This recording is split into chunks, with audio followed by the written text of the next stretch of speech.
boa tarde. Sejam bem-vindos a mais uma edição do nosso jornal Mundo Sigma. E hoje teremos um assunto muito importante para falarmos. Ou melhor, temos um grupo muito importante para apresentar. O nome dele? G7. Muito influente na política e economia internacional. O G7 nada mais é do que um fórum informal que junta as 7 maiores economias democráticas do nosso planeta. Sobre isso a gente vai falar no próximo bloco. O grupo citado não é um órgão formal com acordos e tratados, por exemplo, mas é um dos principais palcos do mundo para a cooperação em temas como a economia global. Como dito antes, o G7 é formado pelas 7 maiores economias democráticas do mundo, sendo elas Alemanha, Canadá, Estados Unidos, França, Itália, Japão e Reino Unido. Agora vamos falar da história do nosso bloco econômico. O G7 remonta até a década de 70, onde era uma era de muita turbulência econômica e que necessitava de uma urgente coordenação entre os principais países que eram as potências econômicas da época. Agora, vamos aos detalhes. Na década de 70, o mundo enfrentava uma série de crises econômicas globais, como, por exemplo, o sistema de Bretton Woods, que fixava o dólar americano ao ouro desde 1944, colapsou em 1971, quando os EUA suspenderam a convertibilidade do dólar em ouro. Isso levou a flutuações cambiais instáveis demais. Em 1973, eclodiu a primeira crise do petróleo, ou choque do petróleo, causada pelo embargo da OPEP, ou Organização de Países Exportadores de Petróleo, em resposta à guerra do Yom Kippur. Os preços do petróleo quadruplicaram, causando inflação galopante, recessão e desemprego em economias ocidentais. Países como os EUA, Europa, Japão, viram seu crescimento econômico cair drasticamente, com taxas de inflação chegando a 2 dígitos. Em novembro de 75, o presidente francês Valéry Giscard d'Estaing convidou líderes de 6 nações: França, Alemanha Ocidental, Itália, Japão, Reino Unido e Estados Unidos, para uma cúpula em Rambouillet, na França. Inicialmente chamado de G6, o foco era coordenar respostas macroeconômicas a esses choques ou crises econômicas, como estabilizar moedas, combater a inflação e promover o crescimento econômico. A ideia era criar um fórum informal onde os líderes pudessem discutir e dialogar sem burocracia, inspirado em algumas reuniões anteriores feitas por ministros de finanças. Em 1976, o Canadá acabou se juntando na cúpula em San Juan, em Porto Rico, formando o G7 definitivo. De 1980 até 1990, o G7 acabou expandindo seu escopo para discussões além da economia de seus próprios países, como, por exemplo, discussões sobre dívidas de países em desenvolvimento e o fim da própria Guerra Fria. A ação do G7 foi, portanto, uma resposta pragmática a crises econômicas globais interconectadas, mostrando como eventos globais forçaram nações soberanas a colaborarem informalmente. O que exatamente significa as 7 maiores, já que na política as coisas mudam o tempo todo? Como é decidido isso? Essa é uma ótima dúvida e eu esclarecerei agora. Esses países foram escolhidos porque, historicamente, eles são algumas das maiores economias do mundo. Quando o grupo foi criado, na década de 1970, eles representavam a maior parte do PIB mundial, ou Produto Interno Bruto, caso você não saiba o que é o PIB. Antes de passarmos a palavra ao nosso apresentador Matheus Cardoso, faremos uma pausa para os comerciais. Já pensou em levar o Afonso César para casa? Para você, vem aí, Boneco do César. Ele fala. Mãe sabe que você gosta de rapazes? Ele canta. Patapim, bailarina, caputina, tonto do sahur. E ele se move enquanto você não vê.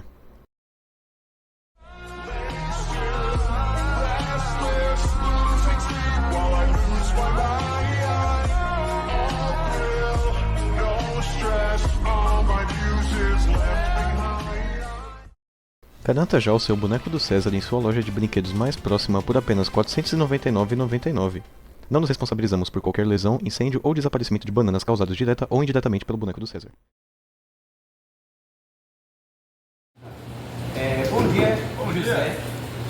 Hoje eu vim perguntar para você algumas coisas sobre o nosso grupo econômico, que é o G7. Primeiramente, você sabe o que é o G7? O G7 é uma união dos países mais bem industrializados do planeta. Tá.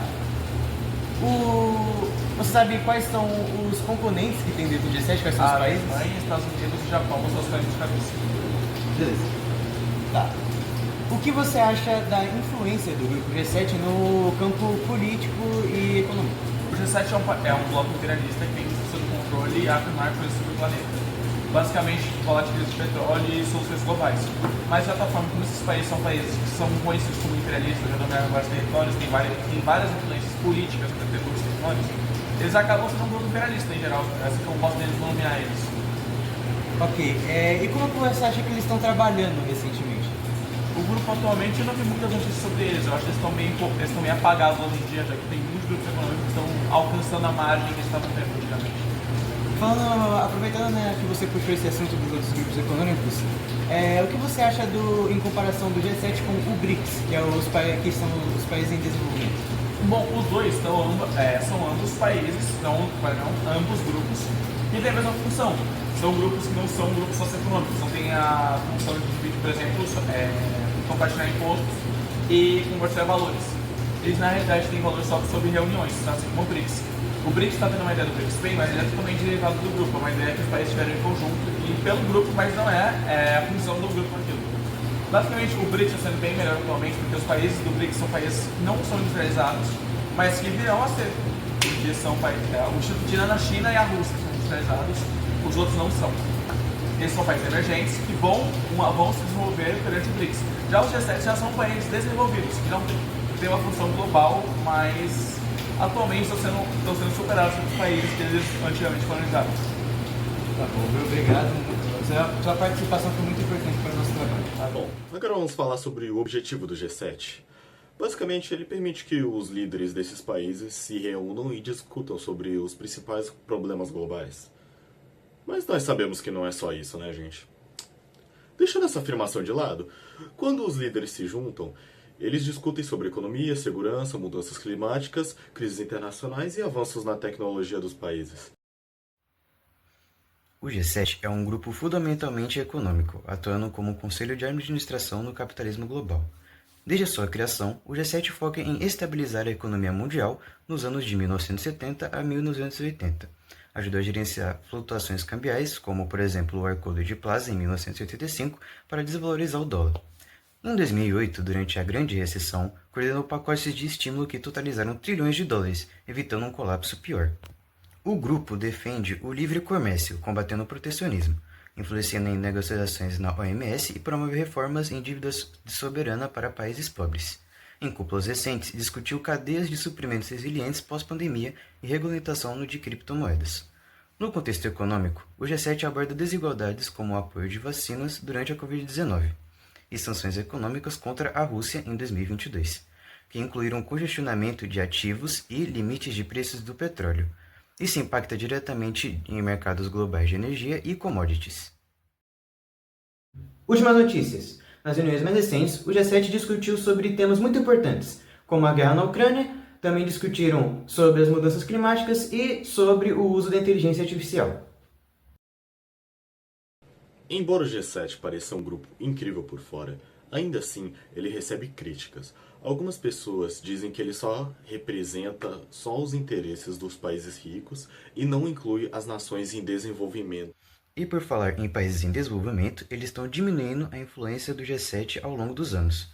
O G7 representava cerca de 70% do PIB global em 1975, enquanto atualmente representa apenas 40%. Ainda assim, o grupo impulsiona agendas como a transição verde, com compromissos para a neutralidade de carbono até 2050, afetando investimentos de energia renovável. Críticas apontam que o grupo prioriza interesses ocidentais, ignorando dívidas de nações em desenvolvimento. Agora, algumas curiosidades sobre o G7. Você sabia que ele já foi G8? Isso mesmo, a Rússia entrou no grupo em 1998, mas foi suspensa em 2014 após a anexação da Crimeia, e desde então o grupo voltou a se chamar G7. Esperamos que tenham gostado e se divertido no nosso jornal. Até a próxima, pessoal! Continue acompanhando o jornal Mundo Sigma para mais informações sobre o mundo e a política internacional. Obrigado pela atenção e até a próxima.